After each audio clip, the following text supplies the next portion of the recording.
Please be seated, please. We have one.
Thank you very, very much.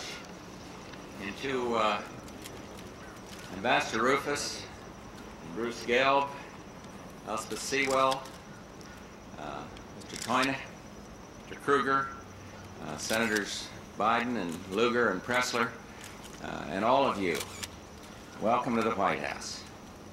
I want to especially thank the German Army Band for their stirring rendition of our national anthem. Thank you, gentlemen. Thank you all.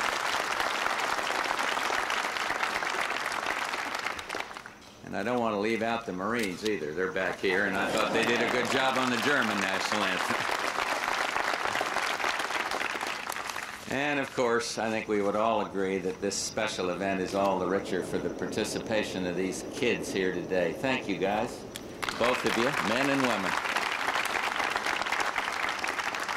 I just hung up from talking to Chancellor Helmut Kohl, and I told him that on this very special day, the people of America send their heartiest congratulations to all Germans.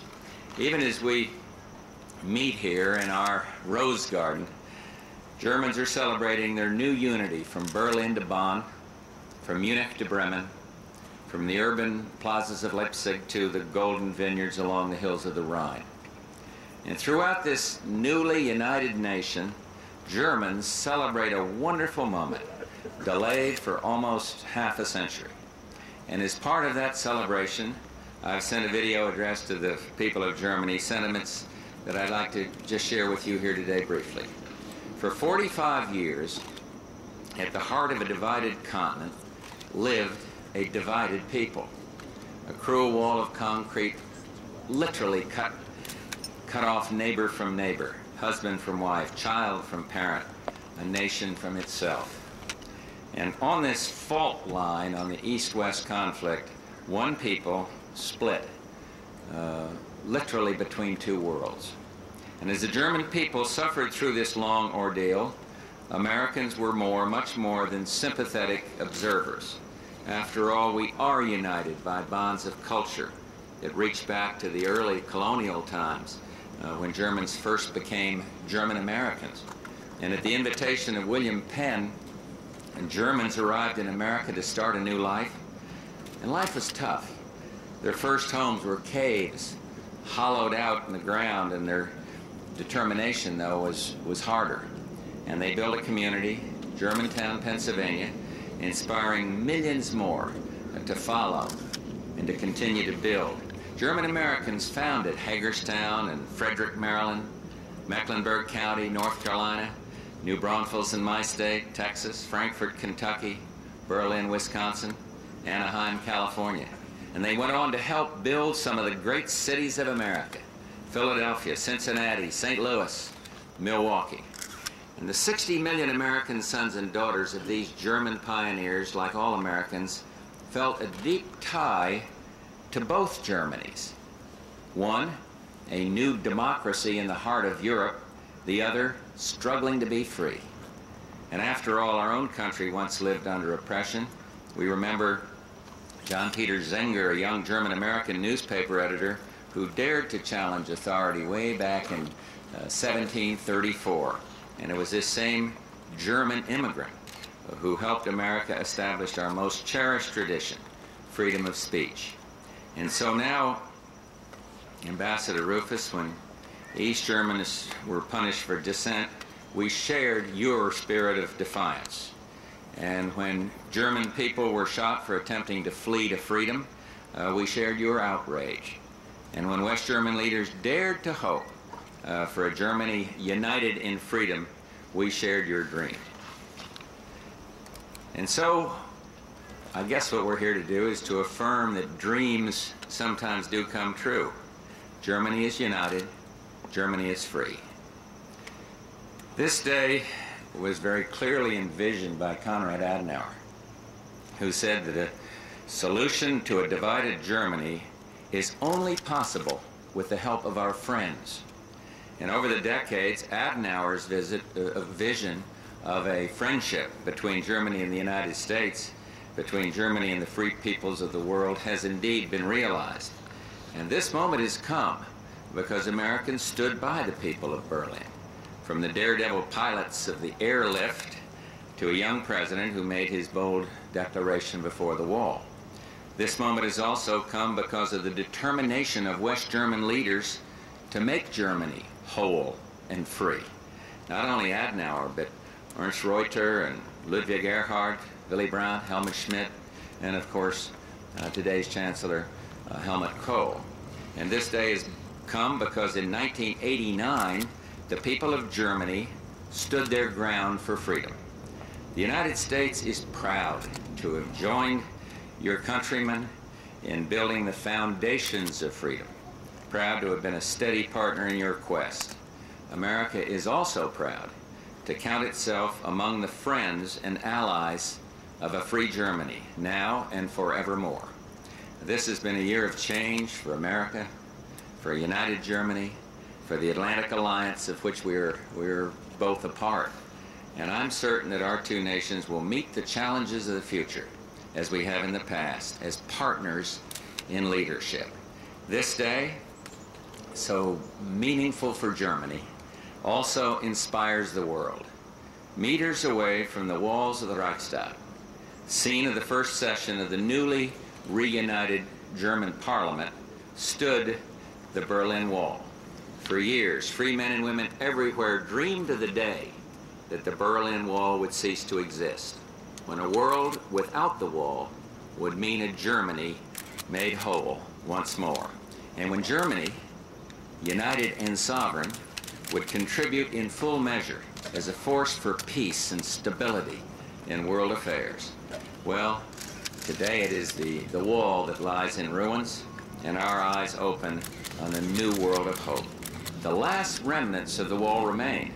There at the heart of a free Berlin, a ragged monument in brick and barbed wire, proof that no wall is ever strong enough to strangle the human spirit, that no wall can ever crush a nation's soul. And this is my message to the German people, and that is the heartfelt sentiment of the American people. But before I sign this document proclaiming this very special German-American Day, let me just add one more thing. Last Sunday, I attended the World Summit for Children up there at the United Nations. More than 70 heads of state, heads of government and chiefs of state were there. And we discussed many critical issues, healthcare, education, many others. But we were profoundly touched by the knowledge that we must entrust the future of our nations to another generation. And looking at these kids here today, I believe I can see the future of the new Germany, a future of liberty and leadership, goodwill and greatness. So once again, my heartfelt congratulations to the people of this united Germany. I know I confidently speak for all Americans. Thank you very much for coming.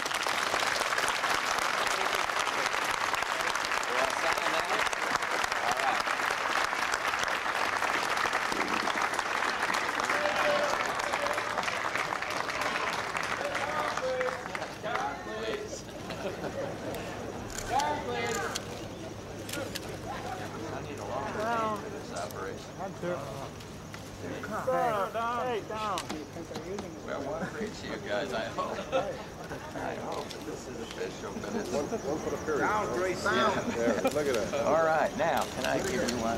Thank you very much. Well, thank you very much. Well, congratulations to everybody on this special day. Thank you. Thank you very much. Thank you. We're very proud to be here.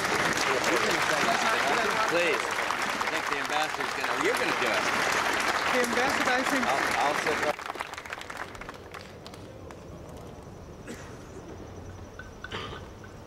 Mr. President, senators, ladies and gentlemen, and if I may say, friends here in this group, friends of German-American cooperation. Let me say, add first to the words of thanks the President kindly pronounced, a cordial word of thanks to White House and the staff of White House, which has organized this marvelous reunion here today and included beautiful sunshine.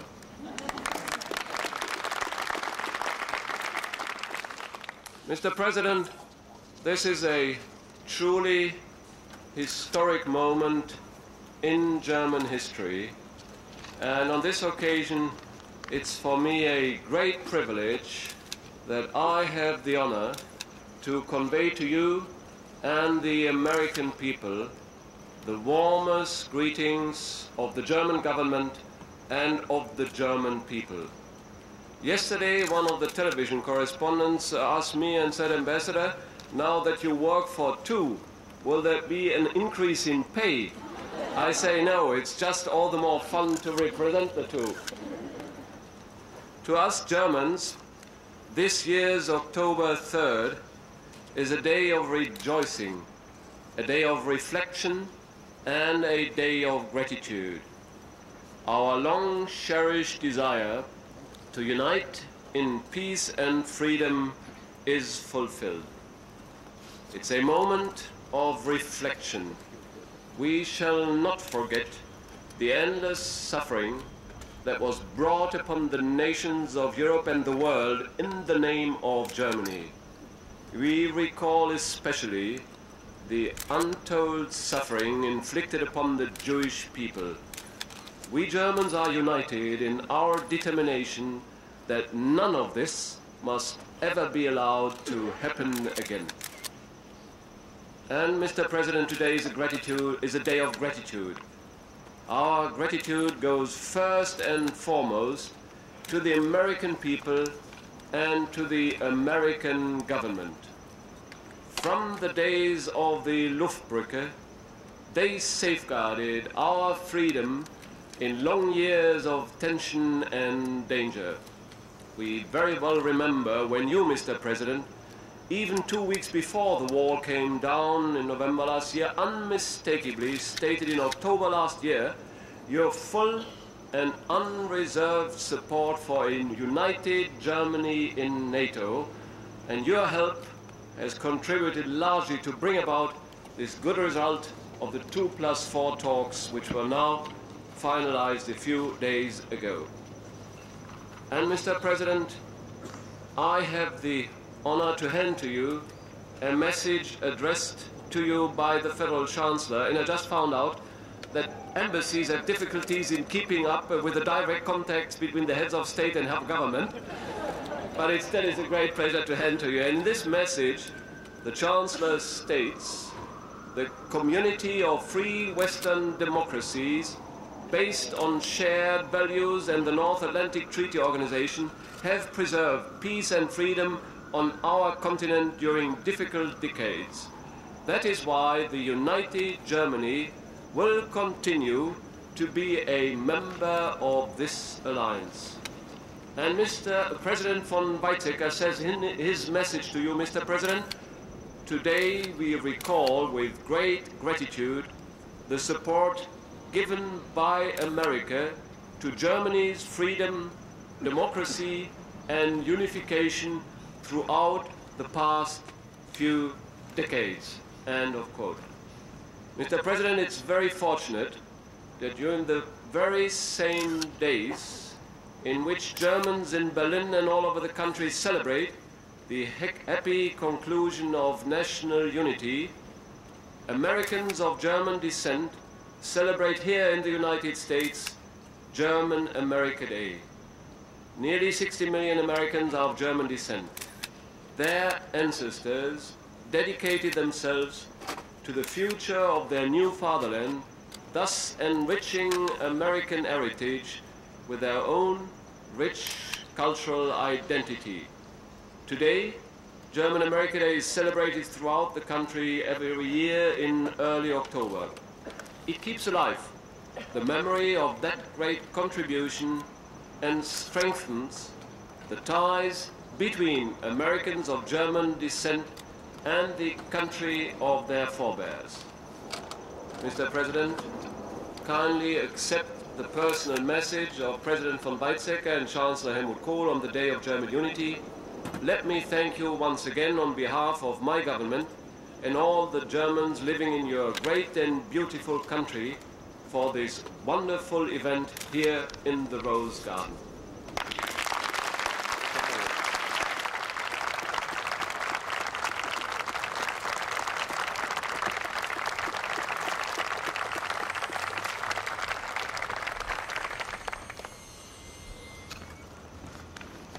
Mr. President, October 3rd, 1990 is a very special day indeed.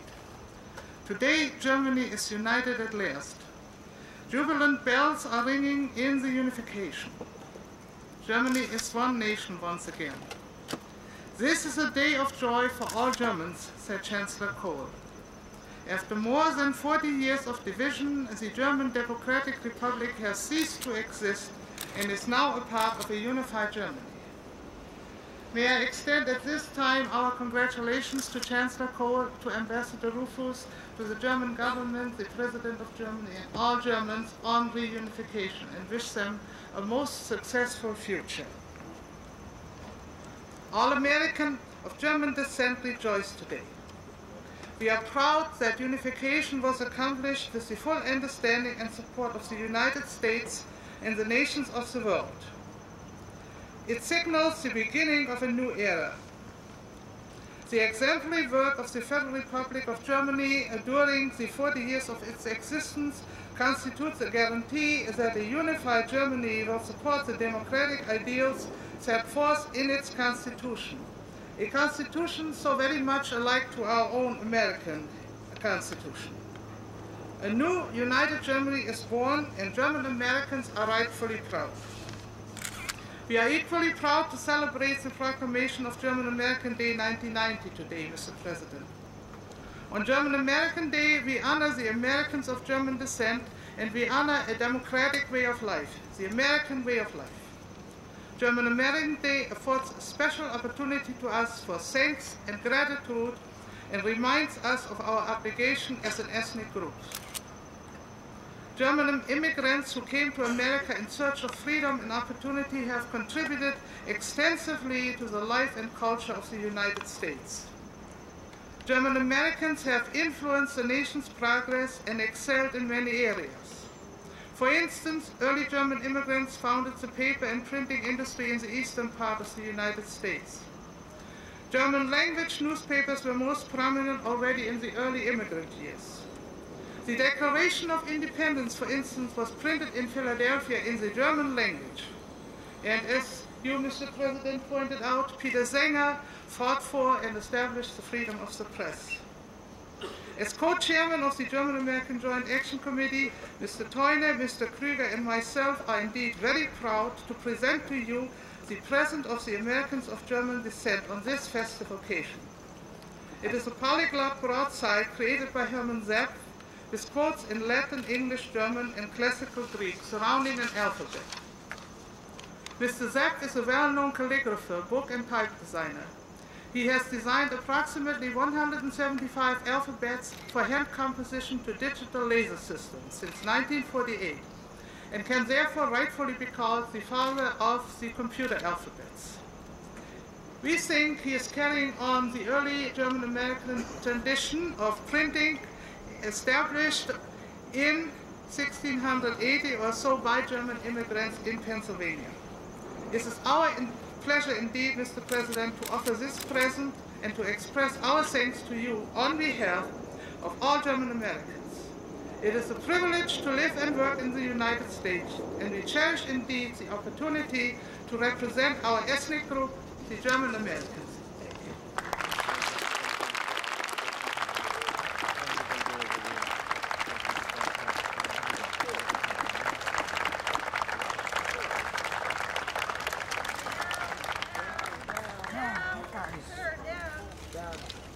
Get a bag.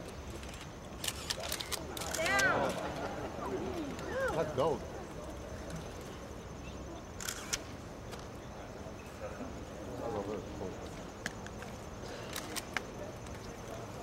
That completes the ceremony. I'd like to ask Our three United States senators here to come up and congratulate the German ambassador on behalf of the United States Congress.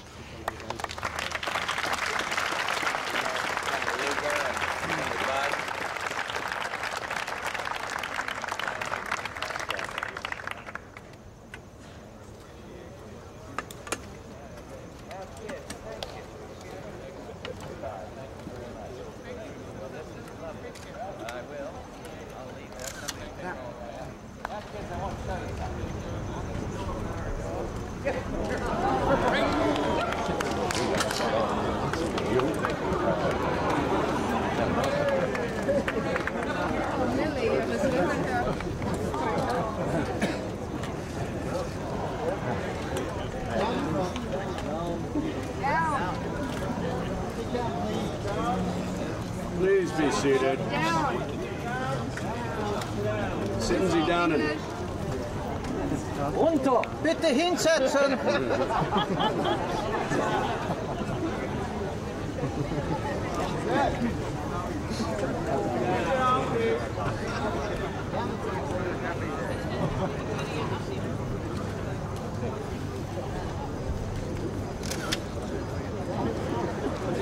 Sit down.